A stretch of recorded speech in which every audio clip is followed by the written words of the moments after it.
Fala, meus amigos, família tricolor. Hoje tenho dois motivos para comemorar. Dois. Primeiro, acabou a zica da rádio. Vencemos a primeira, graças a Deus.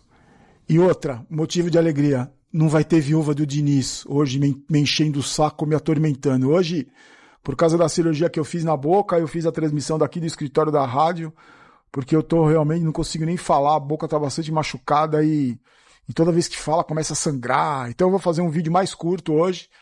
Peço desculpa para você até que acompanhou lá na rádio e peço desculpa pelo vídeo mais curto, mas vamos falar do time, vamos falar do jogo. Acho que foi um resultado merecido, que podia ter sido até maior, né? Uma vitória maior. Se o São Paulo tivesse atacantes com mínimo de capacidade, de talento, podia ter sido uma goleada devolvida ao resultado do primeiro turno. Eu acho que, independente de qualquer coisa, gente, o São Paulo fez uma partida digna, né? Fez uma partida decente, ainda mais enfrentando o time que vinha embalado aí. O Vasco tinha 4 vitórias seguidas, é um confronto direto pela vaga do G32, né? Que já vai ter 32 vagas para Libertadores, deve vir até um G8 aí. Então é uma briga, um confronto direto. E o São Paulo, depois do ano vergonhoso, mais um ano vergonhoso, tinha obrigação de ganhar para pelo menos esse prêmio de consolação aí de uma pré-Libertadores, pelo menos isso esses caras deviam fazer e fizeram, e acho que foi uma vitória merecida. Deixa eu só agradecer aí o pessoal do Pix, ó. Kleber Kimoto, Caian Cardinale e Leonardo Sobral Filho fizeram o Pix pro canal. Tá aí o QR Code se você quiser ajudar com a quantia que você puder. Se você puder, lógico, se você quiser, tudo é revertido pro canal. Aliás, gente, essa semana vamos criar lá na página, vou fazer uma página no Instagram, que para vender as camisas da minha coleção, tênis, os objetos que eu tenho, camisa de time, camisa do São Paulo, eu vou informando vocês, tá?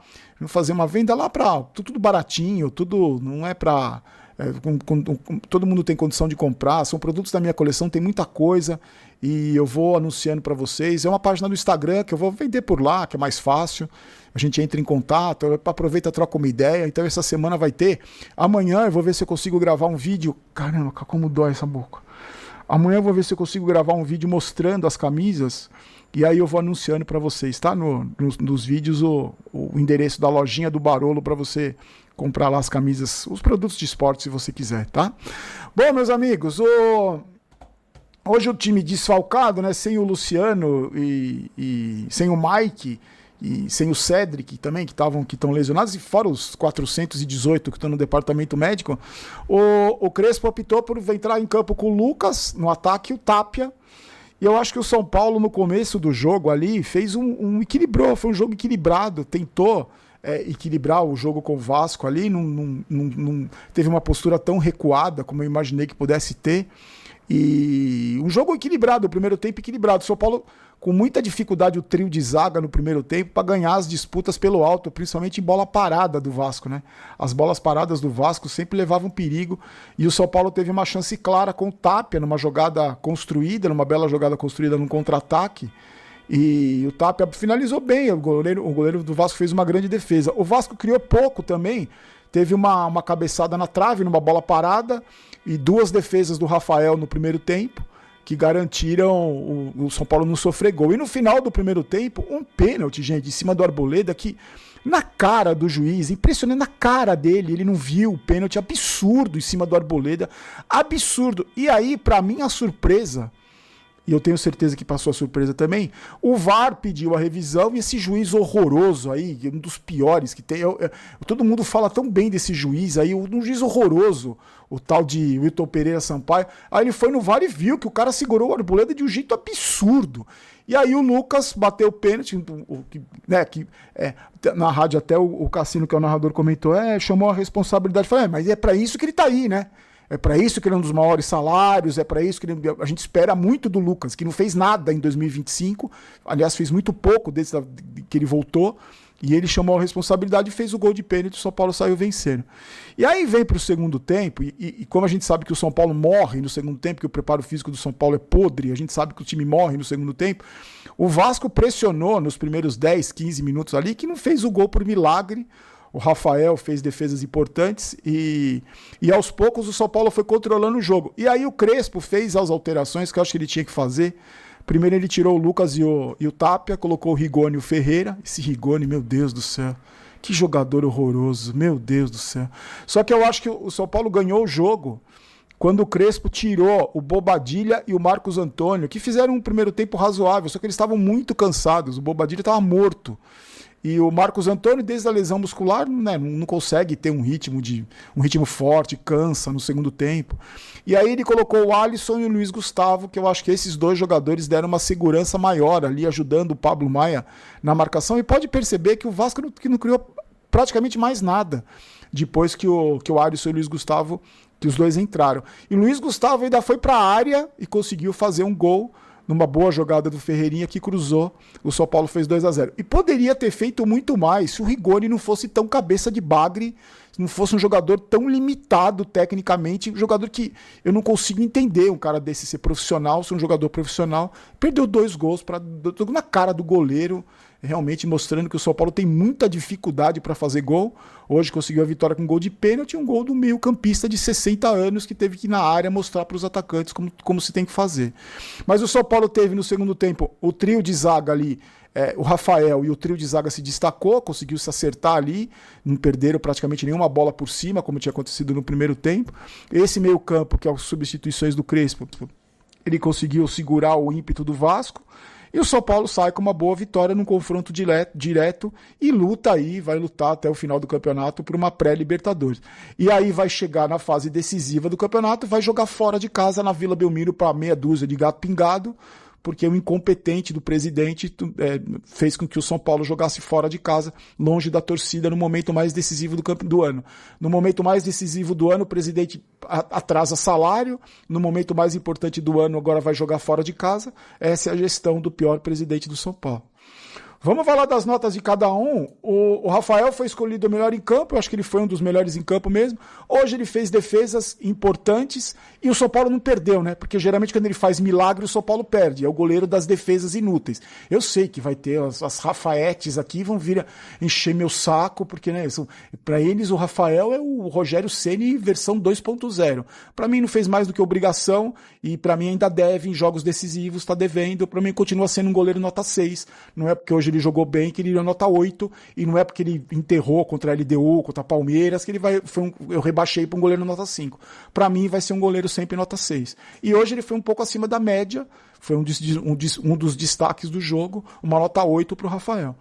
O trio de zaga fez um primeiro tempo ruim, eu acho que principalmente o Alan Franco, perdido nas bolas aéreas, meio desligado, mas no segundo tempo se acertou. Mas para mim o destaque, o Arboleda, fez uma partida importante, que também é outro que quando não vale muita coisa ele joga bem, que não vou passar pano, você me desculpa, eu tá entalado aqui, as pipocadas desses caras, ainda tá entalado. Eu sei que muita gente vai esquecer, né? Quando o Palmeiras ganhou, se classificou, eu gravei o vídeo no dia seguinte fazendo um desabafo, e falando que a torcida esquece, né? Então eu não esqueci as pipocadas contra o Palmeiras, eu não esqueci a pipocada contra a LDU, eu não esqueci agora que a gente vai ter um time tetracampeão de Libertadores, eu não esqueci. Então hoje o Arboleda jogou bem, porque não é um jogo tão importante assim, ele joga bem quando o jogo não tem tanta importância. Tem uma certa importância, mas não é jogo decisivo. Então fez uma partida razoável, uma boa partida nota 8. O Sabino também fez uma partida nota 8, o Alan Franco um pouco abaixo, nota 7. O Enzo é um jogador limitadíssimo, mas a dedicação dele, o empenho dele, levou um baile ali, correu atrás dos jogadores do Vasco que caíram por ali, mas a dedicação dele é o que se espera do Enzo, ele sempre entrega isso, né? Ele não é um jogador que oscila, um dia ele não tá muito afim, outro dia ele tá muito afim, como era o Reinaldo, que aliás também tem muita viúva.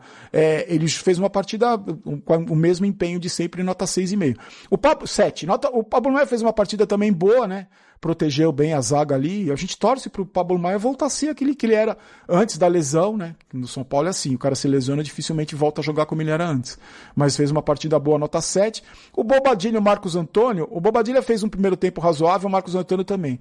O Marcos Antônio me irritou em alguns momentos, porque uma coisa eu acho que é cadenciar o jogo, a outra coisa é você atrasar o jogo. E acho que em alguns momentos o São Paulo podia ter puxado contra-ataques e o Marcos Antônio dá uma segurada ali. Mas uma partida razoável dos dois, nota 6,5. O Lucas, para mim, muito abaixo, para mim tá devendo. Eu não esqueci o que foi 2025. Você que está comemorando, que acha que eu só reclamo, que vai ter os malas aqui que já esqueceram, que já estão felizes da vida comemorando como se fosse um título essa vitória. Eu não esqueci, para mim o Lucas está devendo muito, continua devendo devendo muito em 2025, mas hoje fez o gol de pênalti, foi praticamente tudo que ele fez no jogo, o gol de pênalti, como quem faz gol leva nota 8 pro Lucas só por causa do gol. O Tapia é horroroso, um jogador tecnicamente horrível, mas é brigador, e eu tenho certeza que se fosse o Tapia nas 2 bolas que o Rigoni perdeu, a chance de, não vou garantir que ia ser gol, mas a chance de sair gol até com o Tapia era maior do que com esse cabeça de bagre horroroso desse Rigoni. Então uma nota 7 pro 6,5 pro Tapia. Aí os caras que entraram, o Luiz Gustavo fez o gol, nota 8, o Alisson segurou as pontas também, nota 7, o Ferrarese sem nota, o Ferreira fez a jogada do gol, nota 6,5, e esse Rigoni aí que é o exemplo da gestão Casares, né? Chegou aí um jogador que já foi mandado embora porque não jogava nada, teve um bom momento no começo, depois desaprendeu a jogar. O cara que nos últimos, desde que saiu do São Paulo em 2022, fez 6 gols na carreira, e o São Paulo trouxe de volta para ele ser esperança do São Paulo na Libertadores. Essa é a contratação padrão Casares, o pior presidente da história. E para mim um jogador horroroso que não tem condição nenhuma de ser jogador de futebol profissional. E eu colocaria o Luca para jogar, o menino da base lá. Tenho certeza que tinha mais chance de fazer o gol do que esse horroroso desse Rigoni aí, nota 0. E o Crespo, eu acho que o Crespo, com as escolhas que ele fez de escalação, era o que ele podia fazer. As substituições dele, eu acho que garantiram o resultado. Não conseguiu segurar o ímpeto do Vasco com as substituições que fez. E eu acho, sinceramente, aquilo que eu falo para vocês, se o São Paulo tem vários culpados por estar nessa situação, por a gente estar vivendo mais um ano vergonhoso. Mas um dos menos culpados disso tudo é o Crespo, porque eu tenho certeza que se não fosse o Crespo, se fosse o Zubeldia no comando do São Paulo, a gente estaria lutando para não cair. E muito provavelmente lutando para não cair, jogando na Vila Belmiro os jogos importantes, os jogos decisivos. Então, eu quero muito agradecer você que está aqui, pedir desculpa mais uma vez, o vídeo um pouco mais curto. Eu estou realmente sentindo muito incômodo, terrível. Mas eu vou pedir para você deixar o like no vídeo, por favor. Não esquece não de deixar o like, faça essa gentileza para ajudar no desenvolvimento do canal. Deixa seu comentário, porque amanhã a gente vai fazer o Comentando Comentários sem falta, nós vamos fazer. E amanhã tem QG tricolor. Então, obrigado, tá, gente? Obrigado. Eu não esqueci, tá, gente? Eu não esqueci. Pode me chamar de chato, pode falar que eu só reclamo, se você tá feliz da vida com esse ano do São Paulo, se você já esqueceu tudo que aconteceu esse ano, você me desculpa, eu não esqueci. Para mim hoje fizeram obrigação, fizeram o que deveriam ter feito minimamente para lutar por pré-Libertadores, você me desculpa, para mim é muito pouco. Mas pelo menos ganhou, e principalmente pela rádio, pelos meninos da rádio que acabou a zica, porque tem a gente que falava que a culpa era nossa. Fala galerinha tricolor, seja muito bem-vindo. Já deixa sua opinião sobre tudo que aí passamos.